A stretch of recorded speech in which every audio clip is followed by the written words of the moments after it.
তাহলে ইহুদিরা বায়বীয় কোনো মূর্তির পূজা করে না। মুসলমানরা যেমন অদৃশ্য একক সত্তার ইবাদত করে, ইহুদিরা অদৃশ্য একক সত্তার ইবাদত করে। তাহলে এই লার্নিং ওরা কোথায় থেকে পেল? ওই যে আব্রাহামিক রিলিজিয়নের ফলোয়ার হওয়ার কারণে ন্যূনতম কিছুটা তাদের মধ্যে আছে। তো এখন অনেকে হয়তো মনে করবেন যে না, তাহলে তো কি আপনি ইহুদি ধর্মের প্রশংসা করলেন কিনা? আল্লাহ তো কোরআন মাজিদে ইহুদিদেরকে অভিশপ্ত বলেছে। ইহুদিরা কেন অভিশপ্ত সেটারও সংক্ষিপ্ত উত্তর দিব, কিন্তু তার আগে আরও দুই একটা মিল দেখেন। মুসলমানেরা হালাল এবং হারাম বাছাই করে। মুসলমানদের চেয়ে হালাল হারাম বাছাই আরও বেশি কঠোর যদি কোনো জাতি থেকে থাকে, তার নাম ইহুদি। ইহুদিদের হালাল ফুডের নাম হচ্ছে কৌশার ফুড। মুসলমানদের চেয়ে কেন স্ট্রিক্ট? ইহুদিরা অনেক কিছু নিজেদের উপর জোরপূর্বক চাপিয়ে নিয়েছে, যে আল্লাহ কোরআনে দেয়নি, কোনো কিতাবে দেয়নি। যেমন ধরেন ইহুদিদের একটা বিধান তারা নিজেদের উপর জোরপূর্বক চাপিয়ে নিয়েছে, দুধ আর গোস্ত একসাথে খাবে না। এরকম আরও অসংখ্য বিধান আছে। তো দেখা যাচ্ছে হালাল এবং হারাম বাছায় ওরা বেশি আরও সূক্ষ্ম করে বাছাই করে জায়গাটাকে আরও ছোট করে ফেলেছে, কিন্তু খুব স্ট্রিক্টলি ফলো করে, খুব কঠোরভাবে ফলো করে, এবং কোনো হীনম্মন্যতা ছাড়া। আপনার মনে হয় যে মুসলমানেরা সবচেয়ে বেশি দাড়ি রাখে, মুসলমানদের সংখ্যা বেশি তাই মনে হয়, কিন্তু পার্সেন্টেজ করেন যে মুসলমান যদি 100 কোটি হয় তো 100 কোটির কতজন দাড়ি রেখেছে, তারপরে পার্সেন্টেজে ফেলেন যে কত পার্সেন্টেজ মুসলমান দাড়ি রাখে। এখন ইহুদি যদি 10 লক্ষ হয় তো 10 লক্ষের কয় লক্ষ দাড়ি রাখে, ওইটার পার্সেন্টেজ ফেলে, ওরা আপনার চেয়ে পার্সেন্টেজে বেশি থাকবে। মাথায় টুপি দেওয়ার পার্সেন্টেজ যদি করেন যে কত পার্সেন্ট মুসলমান মাথায় টুপি দেয় আর কত পার্সেন্ট ইহুদি মাথায় টুপি দেয়, তো ইহুদি পার্সেন্টেজে এগিয়ে থাকবে কত পার্সেন্ট ইহুদি মাথায় টুপি দেয়। তো এগুলো জাস্ট এমনি কিছু মিলের কথা উল্লেখ করলাম। কিন্তু অভিশপ্ত কেন? আর খ্রিস্টানদের মধ্যে এতটা মিল পাওয়া যায় না কেন? ওই যে খ্রিস্টানদেরকে আল্লাহ বলেছে তারা দলহীন, পথভ্রষ্ট, রাস্তাই চিনে না, রাস্তায় হারিয়ে ফেলেছে। ফলত জীবনকে কি মনে করে? 5 দিন কাজ করব, 5 করে যা টাকা ইনকাম করব ওই টাকা বাকি 2 দিনে মদের বারে অথবা জুয়ার পাবে গিয়ে শেষ করে দেব, অথবা গার্লফ্রেন্ডের সাথে ঘুরে উড়িয়ে দেব। তাহলে জীবনের হাকিকাত, জীবনের প্রকৃত লক্ষ্য উদ্দেশ্য সম্পর্কে একজন খ্রিস্টান অচেতন। তার কাছে জীবনের কোনো লক্ষ্য উদ্দেশ্য নির্ধারিত নাই। কিন্তু একজন ইহুদি অচেতন নয়, একজন ইহুদি সচেতন, সে রাস্তা জানে, কেন পৃথিবীতে এসেছে সেটাও জানে। তো এই জন্য ইহুদিদেরকে আল্লাহ বলেছে এরা অভিশপ্ত, কেন ইবলিসের চাইতে জ্ঞানী কেউ ছিল না। ইবলিস জানতো আল্লাহর চাইতে বেশি ইবলিসকে কে চিনতে পারে, সবচেয়ে বেশি ইবাদত গুজার ছিল। এমনও তাফসিরে রিওয়ায়াত এসেছে যে জিন জাতিকে যখন আল্লাহ আদেশ দিল ফেরেশতাদের যে জিনদেরকে তাড়িয়ে দাও মেরে পিটে, পৃথিবীর লোকালয় থেকে এদেরকে পাহাড়ে জঙ্গলে সমুদ্রে তাড়িয়ে দাও, তখন ইবলিসও ফেরেশতাদের সাথে ওই সমস্ত জিনদের তাড়াতো। এবং কোনো জিনকে আসমানে প্রবেশের অনুমতি দেওয়া হয়নি, শুধু ইবলিস ছাড়া। তাহলে জ্ঞান থাকার পরেও, জানার পরেও যখন মানুষ ইগো প্রবলেমের কারণে, অহংকারের কারণে, হিংসার কারণে অস্বীকার করে বসে, তখন এটা হলো অভিশাপ। ভাই আমি জানিই না, তা আমার কি করার আছে? এই জন্য আগেও সবচেয়ে বেশি মুসলমান হয়েছে খ্রিস্টানেরা, কিয়ামত পর্যন্ত সবচেয়ে বেশি মুসলমান হবে খ্রিস্টানেরা। জানে না, জানলেই গ্রহণ করবে, জানাতে হবে, দাওয়াত দিতে হবে। সবচেয়ে দ্রুত ইসলামকে অ্যাকসেপ্ট করে খ্রিস্টানেরা। ইহুদিরা তো সব জানেই, তাহলে কেন আপনাকে অ্যাকসেপ্ট করে না? ইগো প্রবলেম, অহংকার, হিংসা। যেই ইব্রাহিমের রক্তের উত্তরসূরি হওয়ার দাবিদার আমরা, সেই ইব্রাহিমের রক্তের উত্তরসূরি হওয়ার দাবি করলো মুহাম্মদ সাল্লাল্লাহু আলাইহি ওয়াসাল্লাম মক্কায় বসে। মুহাম্মদ সাল্লাল্লাহু আলাইহি ওয়াসাল্লাম কার সন্তান? ইব্রাহিমের সন্তান। যেই ইব্রাহিমের আদর্শের উত্তরসূরি হওয়ার দাবিদার আমরা, সেই ইব্রাহিমের আদর্শের উত্তরসূরি হওয়ার দাবি করলো মুহাম্মদ সাল্লাল্লাহু আলাইহি ওয়াসাল্লাম মক্কায় বসে। যেই মসজিদে আকসার দাবিদার আমরা, জেরুজালেমের দাবিদার আমরা, সেই জেরুজালেম এবং মসজিদে আকসা দাবি করে বসলো মুহাম্মদ সাল্লাল্লাহু আলাইহি ওয়াসাল্লাম মক্কায় বসে। মক্কায় বসে উনি সালাত আদায় করতেছে মসজিদে আকসার দিকে মুখ করে। তাহলে ইব্রাহিম আলাইহিস সালাতু ওয়াস সালামের এমন কোনো কালচারাল এবং হিস্ট্রিক্যাল ইতিহাস এবং ঐতিহ্য বাকি থাকলো না যেটার দাবি মুহাম্মদ সাল্লাল্লাহু আলাইহি ওয়াসাল্লাম করলো না। রক্ত আমি ইব্রাহিমের, আদর্শ আমি ইব্রাহিমের, আর ইব্রাহিমের 2 সন্তান যে মসজিদ আবাদ করেছে ওই 2 মসজিদের উত্তরসূরি আমি। তো সবই তো ওদের হাত থেকে চলে গেল। ইব্রাহিম আলাইহিসসালাতু ওয়াসসালামের 2 সন্তান, এক সন্তানের উত্তরসূরিরা আবাদ করেছে মসজিদে আকসা, আর এক সন্তানের উত্তরসূরিরা আবাদ করেছে কাবাঘর। তো এই জন্য ইব্রাহিম আলাইহিসসালাতু ওয়াসসালামের আদর্শ সম্পর্কে জানা খুবই জরুরি। ইব্রাহিম আলাইহিসসালাতু ওয়াসসালামের সংক্ষিপ্ত ইতিহাসে তো এই কথার সারমর্ম হচ্ছে ইহুদিরা ইগো, অহংকার এবং হিংসা এবং সুপারিয়রিটি থিওরি, এই কয়েকটা জিনিসের কারণে ইহুদি এবং হিন্দু মুশরিক তাদের বিদ্বেষ সবচেয়ে বেশি মুসলমানদের সাথে। ওইটা নিয়ে আরও অন্যদিন হয়তো আরও বিস্তারিত কথা বলা যাবে। তো ইব্রাহিম আলাইহিসসালাতু ওয়াসসালামের ফলোয়ার হওয়ার দাবিদার সবাই ইব্রাহিম আলাইহিসসালাতু ওয়াসসালামকে সম্মান করে। ইব্রাহিম আলাইহিসসালাতু ওয়াসসালামকে আজ থেকে 5000 বছর পূর্বে আজকের ইরাকের রাজধানী বাগদাদ, যাকে কোরআনে বলা হয়েছে বাবেল, বিবাবেলা হারুত ও মারুত, বাবেল নামক নগরীতে হারুত মারুত ফেরেশতাকে অবতীর্ণ করেছিলাম, জাদুর শহর। ওইটার আজকের নাম বাগদাদ। সেখানে তৎকালীন বাদশাহ নমরুদের সবচেয়ে ঘনিষ্ঠ ধর্মযাজক, মূর্তি তৈরিকারী আজরের ঘরে জন্ম হলো ইব্রাহিম আলাইহিসসালাতু ওয়াসসালামের। নবীদের জীবনীর মধ্যে প্রত্যেক অ্যাঙ্গেলে শিক্ষা আছে, এখান থেকেও শিক্ষা আছে, যেটা আমরা বলি জন্ম হোক যথাতথা, কর্ম হোক ভালো। এবং রাসূল সাল্লাল্লাহু আলাইহি ওয়াসাল্লাম বলেছেন, কে কোন বংশে জন্ম নিয়েছে, কার রক্ত কি, এটা আল্লাহ সুবহানাহু ওয়া তাআলা দেখবেন না। নবী হলে নবীর সন্তান ভালো হবে, বাপ খারাপ হলে ছেলে খারাপ হবে, এরকম কোনো লজিক নাই। পিতা মূর্তি পূজক, তার সন্তান সবচেয়ে তাওহীদবাদী। আবার পিতা নবী, তার সন্তান কাফের, নূহ আলাইহিসসালাতু ওয়াসসালাম। সুতরাং ইমানের নূর সবচেয়ে পাওয়ারফুল, রক্ত নয়, বংশ নয়, ধন সম্পদ নয়। এবং আল্লাহ সুবহানাহু ওয়া তাআলার এটা পৃথিবী পরিচালনার মূলনীতি, যে ফেরাউন থাকলে মুসা থাকবে, মুসা থাকলে ফেরাউন থাকবে, নমরুদ থাকলে ইব্রাহিম থাকবে। পরিবেশ যতই ভয়ঙ্কর হোক, যতই বিপরীত হোক, ওর মধ্যে থেকে আল্লাহ সুবহানাহু ওয়া তাআলা বের করে নিয়ে আসবে ইমানের সবচেয়ে শক্তিশালী নূরকে। ফেরাউনের সময় সবচেয়ে বিপরীত পরিবেশের মধ্যে মুসা আলাইহিস সালামের মতো ইমানদার মানুষকে ফেরাউনের বাড়ি থেকে নিয়ে আসা হয়েছে। আর যখন নমরুদের আমলে সারা পৃথিবী মূর্তি পূজায় ছেয়ে গেছে, তখন সবচেয়ে বড় মূর্তি পূজক যে মূর্তি বানায়, ওর ঘর থেকে আল্লাহ ইব্রাহিমকে বের করে দিয়েছে। তো ইব্রাহিম আলাইহিসসালাতু ওয়াসসালামের সেলফ অ্যানালাইসিস, উনি নিজেই আল্লাহ সুবহানাহু ওয়া তাআলা ওনাকে যে হিকমা এবং জ্ঞান জন্মগতভাবে দিয়েছিলেন, শার্প মেধা, শার্প চিন্তা শক্তি, ওই চিন্তা শক্তি দিয়ে উনি চিন্তা করতে করতে আল্লাহ সুবহানাহু ওয়া তাআলার পরিচয়ের সাথে পরিচিত হয়েছেন, যেটা আপনারা সবাই জানেন। যে তৎকালীন বিশ্বে মানুষ মূর্তির পূজা করে, সূর্যের পূজা করে। এখনও হিন্দুরা সূর্য নমস্কার, সূর্য যখন উঠবে তখন সূর্য নমস্কার আছে, সেটার ভিন্ন স্টাইল আছে। এবং এমনকি সেই হিন্দুয়ানি কালচার ফলো করে আমাদের দেশেও শিখা অনির্বাণ, অনেক আগুন, অনেক কিছু মূর্তি, খাম্বা, সেগুলোর সম্মান।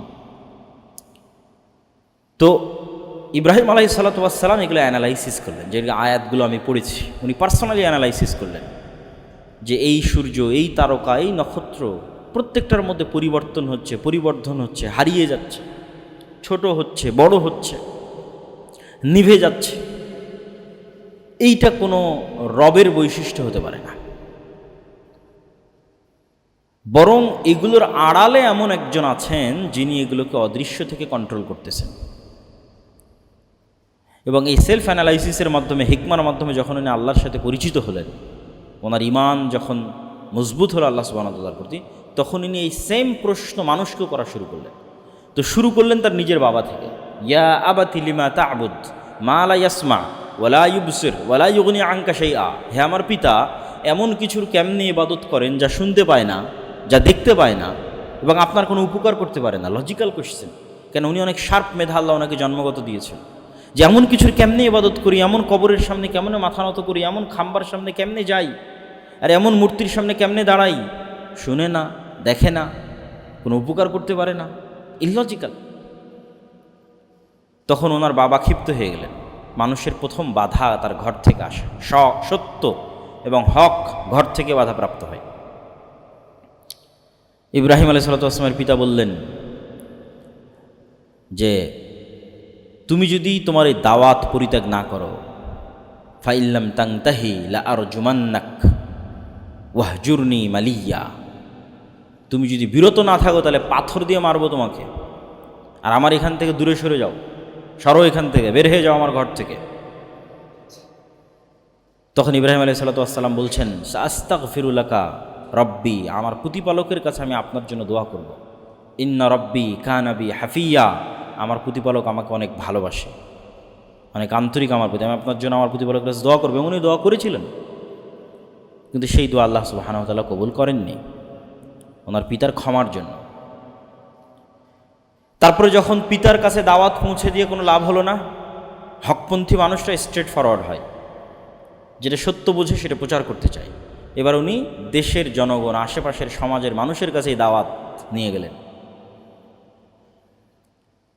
আশেপাশের সমাজের মানুষের কাছে যখন এই দাওয়াত নিয়ে গেলেন, সেটারও কৌশল অবলম্বন করলেন, ফিলোসফি, লজিক, দর্শন, প্রশ্ন। মানুষ সবাই যাবে মেলাতে, ফেস্টিভ্যাল, জাতীয় উৎসব, সবাই গেছে। ইব্রাহিম আলাইহিস সালাতু ওয়াস সালাম অসুস্থতার অজুহাতে যাননি। তিনি সেই সুযোগে সকল মূর্তিগুলো ভেঙে দিয়ে একটা বড় কুড়াল বড় মূর্তির ঘাড়ে রেখে দিয়েছেন। মান ফাআলা হাযা বিআলিহাতিনা, কে করলো এই কাজ আমাদের ইলাহগুলোর সাথে? তখন মানুষ বলতে লাগলো যে একজন যুবক আছে, এ তো মূর্তি বিরোধী কথা বলে, তার নাম ইব্রাহিম, এ আজকে মেলায় যায়নি। তাকে ধরে নিয়ে আসা হলো। আনতা ফাআলতা হাযা বিআলিহাতিনা ইয়া ইব্রাহিম, ইব্রাহিম তুমি কি আমাদের প্রভুদের সাথে এই কাজ তুমি করেছো? বাল ফাআলাহু হাযা কাবীরুহুম ফাসআলুহুম ইন কানু ইয়ানতিকুন। আরে দেখতে পাচ্ছ না, সবচেয়ে বড় মূর্তির ঘাড়ে যে কুড়াল রাখা আছে, ওই বড় মূর্তি এদেরকে ভেঙেছে। হয় ওই বড় মূর্তিকে জিজ্ঞেস করো, নাহলে যেগুলো ভেঙে পড়ে আছে এদের জিজ্ঞেস করো, আহত হয়ে আছে যেগুলো এদের জিজ্ঞেস করো যে কে ভেঙেছে। তখন ওরাই পাল্টা বলতেছে, এটা কিন্তু দাওয়াত দেওয়ার জন্য এই ঘটনা ঘটানো। ওরাই তখন পাল্টা বলছে, আরে এরা তো কথা বলতে পারে না, তুমি তো জানো ইব্রাহিম, তুমি তো জানো এরা কথা বলতে পারে না। এবার ইব্রাহিম আলাইহিস সালাম বলছে, কাইফা তা'বুদুন, তোমরা এমন সত্তার কেমনে ইবাদত করো, মা লা ইয়ানফাউকুম ওয়া লা ইয়াদুররুকুম, যা তোমাদের কোনো ক্ষতিও করতে পারে না, কোনো উপকারও করতে পারে না, কথাও বলতে পারে না। ইললজিক্যাল। কেউ এসে ভেঙে দিয়ে চলে গেল, নিজেকে বাঁচাতে পারলো না, তার কেমনে ইবাদত হয়? তখন মানুষজন ইব্রাহিম আলাইহিস সালাতু ওয়াস সালামকে এবার নিয়ে চলে গেলেন একদম রাজ দরবারে। প্রথমে বাবা, তারপরে সমাজ, এবার সরাসরি বাদশাহ। কেন ওনার দাওয়াতের উত্তর কারো কাছে নাই। এবার বাদশার সাথে তর্ক বিতর্ক। বাদশাহ বলছে, কার ইবাদত করো তুমি? বলে, আমি এক আল্লাহর ইবাদত করি। বলে, কি আছে সেই এক আল্লাহর? বলে, ইন্না রাব্বি ইউহয়ি ওয়া ইউমীত, আমার আল্লাহ মৃতকে জীবিত করতে পারে, জীবিতকে মৃত করতে পারে। তো নম্বর বলছে, আনা উহয়ি ওয়া উমীত, এটা আবার কোন বড় কথা হলো? আমিও মৃতকে জীবিত করতে পারি, জীবিতকে মৃত করতে পারি। ফাঁসির আসামিকে মুক্তি দিয়ে দিলাম, সাধারণ নিরপরাধ মানুষকে হত্যা করে দিলাম, এবং চোখের সামনে ঘটালো এই ঘটনা। তা আমি তোমার আল্লাহর আমার মধ্যে তাহলে পার্থক্য? তখন ইব্রাহিম আলাইহিস সালাম বললেন, আল্লাহ সুবহানাহু, তুমি যদি সক্ষম হও তাহলে তুমি যেই সূর্য প্রত্যেক দিন পূর্ব দিক থেকে উঠতেছে, ফাতি বিহা মিনাল মাগরিব, যদি তুমি নিজেকে রবই দাবি করো, তাহলে এই সূর্যকে আজকে তুমি পশ্চিম দিক থেকে উঠাও। এবং এই চ্যালেঞ্জ কিন্তু এখন অব্যাহত। কেন এই চ্যালেঞ্জ এখন অব্যাহত? কেন এখন সায়েন্স এবং টেকনোলজি সর্বোচ্চ স্তরে আছে।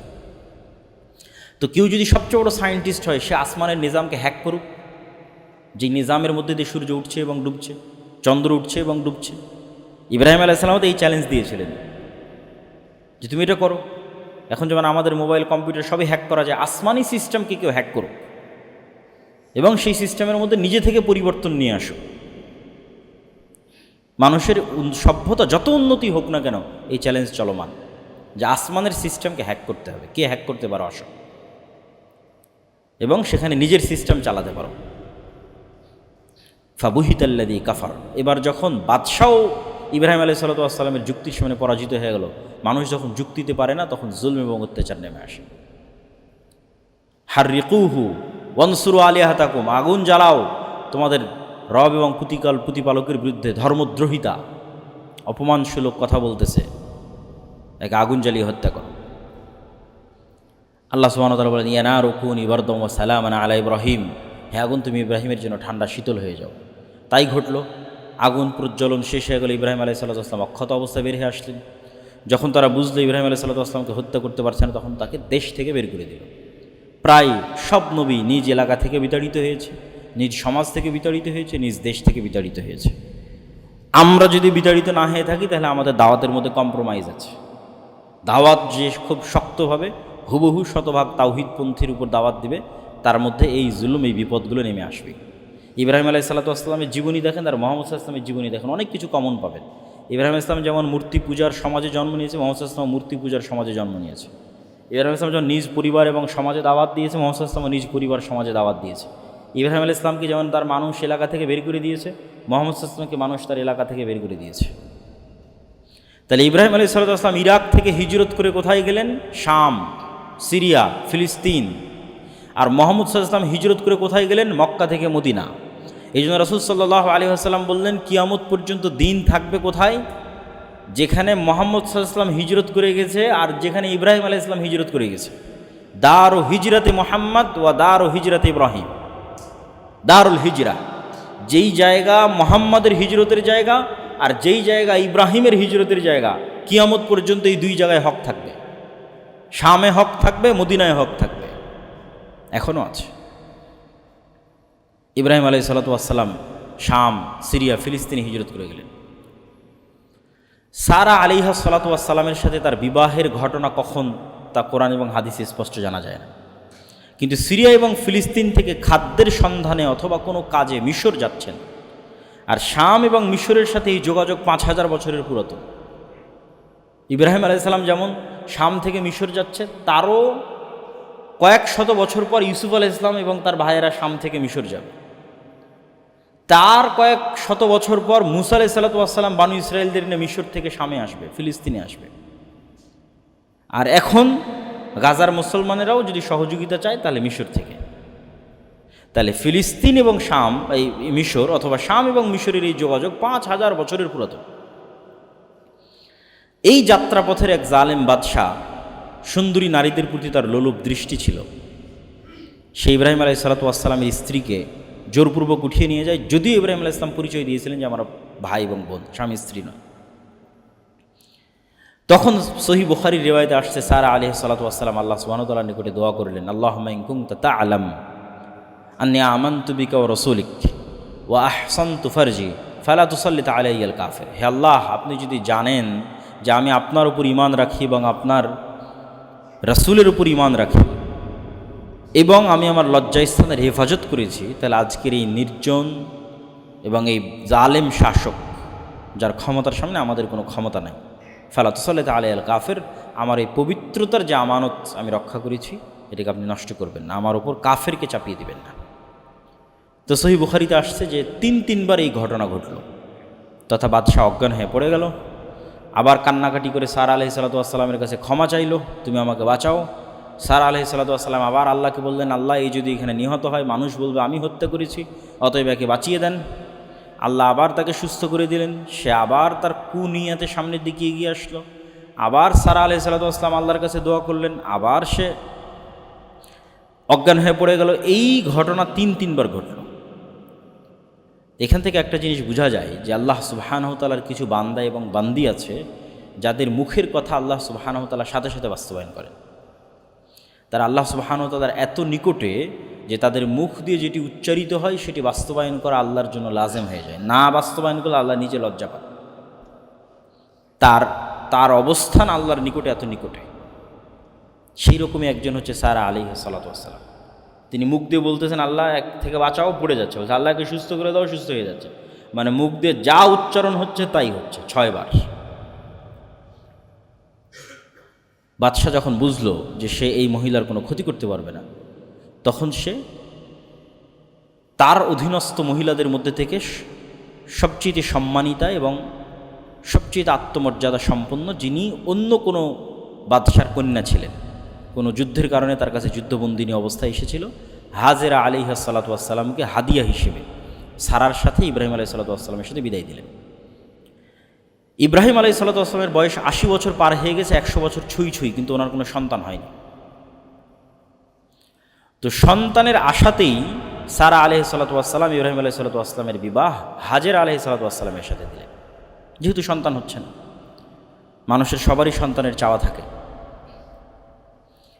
এবং হাজেরা আলাইহিসসালাতু ওয়াসসালামের সাথে বিবাহ হওয়ার পর আল্লাহ সুবহানাহু ওয়া তাআলা ইব্রাহিম আলাইহিসসালামকে প্রথম সন্তান দিলেন ইসমাঈল। এবং মহিলাদের মধ্যে যে স্বাভাবিক ঈর্ষা কাজ করে, যে যখনই কারো সন্তান হয় এবং সন্তান যদি সুন্দর ফুটফুটে হয়, তাহলে পিতার স্বাভাবিক আগ্রহ এবং ভালোবাসা ওই স্ত্রীর প্রতি বিরাজ করবে যার সন্তান হয়েছে। তখন যেই স্ত্রীর সন্তান হয়নি সে অবশ্যই মানসিকভাবে কষ্ট পাবে। এই মানসিক কষ্ট এবং এই ঈর্ষা থেকে বাঁচতেই, এবং এর পেছনে আল্লাহর হিকমাও ছিল। ইব্রাহিম আলাইহিস সালাতু ওয়াস সালাম, হাজের আলাইহিস সালাতু ওয়াস সালাম এবং তার ছোট্ট সন্তান ইসমাইলকে রেখে আসলেন